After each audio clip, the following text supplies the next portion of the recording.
L'homme ramassa un yaourt à boire périmé. Il l'écrasa sous son pied et décolla la pellicule intérieure, puis l'appliqua sur le clavier d'un cadenas à code. Plus tard, quand le gardien lui apporta son repas, des empreintes se formèrent sur le film. De cette façon, sous une lumière intense, les chiffres pressés devinrent visibles 3679. Grâce à son esprit aiguisé, il en déduisit 24 combinaisons possibles. À 18h30, il devait attendre après 21h quand les gardiens se reposaient pour agir. Rongeant son frein malgré la tension, il essaya rapidement les combinaisons et déverrouilla la porte de sa cellule, puis se faufila entre plusieurs patrouilles jusqu'au bureau du directeur. Soulevant son bras blessé, serrant les dents face à la douleur, il récupéra une épingle cachée dans sa plaie. Mais un geste maladroit fit tomber des dossiers, alertant immédiatement les gardiens du rez-de-chaussée. Il leur faudrait 30 secondes pour monter du premier au deuxième étage. L'homme devait ouvrir le coffre-fort dans ce laps de temps, pour récupérer le pistolet plaqué or qu'il convoitait depuis longtemps. Alors que les gardiens montaient en trombe prêts à le prendre en flagrant délit, une fouille rapide ne révéla aucune trace de lui. Le gardien était perplexe. Il avait pourtant clairement entendu du bruit. Où l'homme avait-il bien pu passer? En se retournant pour partir, il remarqua du sang sur le sol. En le touchant, il constata qu'il était encore frais. Il comprit que quelqu'un s'était échappé. Il devina rapidement de qui il s'agissait, car dans toute la prison, seul cet homme avait été sauvagement battu par une brute de cellule la veille, le laissant couvert de blessures. Mais quand il atteignit la couchette de l'homme, celui-ci avait déjà disparu. Pris de panique, les gardiens déclenchèrent l'alarme. L'homme risquait sa vie pour s'évader, car 5 ans plus tôt, il avait été l'homme le plus riche de l'Est. Mais son meilleur ami convoitant son empire, avait conspiré avec sa femme pour engager des voix devant les policiers l'accusant du crime. Au tribunal, l'homme se retrouva sans défense. Le juge le condamna à la prison à vie pour meurtre. Comme dit le proverbe, ce n'est pas le voleur qu'il faut craindre mais celui qui complote.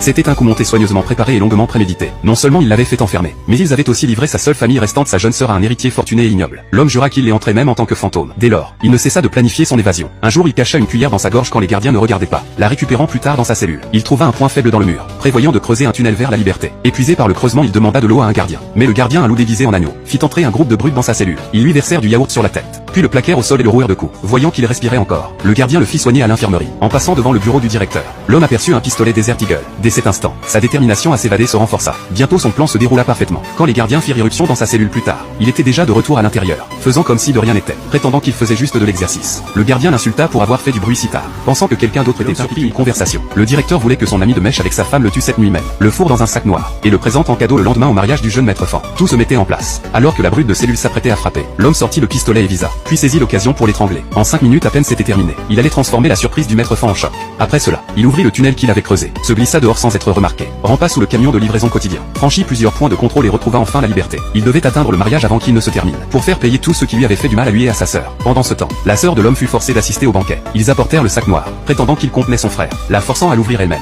Sa femme ricana, se vantant d'avoir détruit leur famille, et de l'avoir finalement fait mourir de sa main. Elle pressa la sœur d'ouvrir la fermeture éclair du sac, tandis que la fermeture glissait. Le visage à l'intérieur stupéfia l'assemblée. C'était la brute de cellule. La voix éraillée de l'homme résonna dans la salle de banquet. Ceux qui lui avaient fait du tort tremblèrent de terreur. En voyant son frère vivant, sa sœur se permit un léger sourire. Ce qui suivit fut l'homme les plongeant dans une peur sans fin.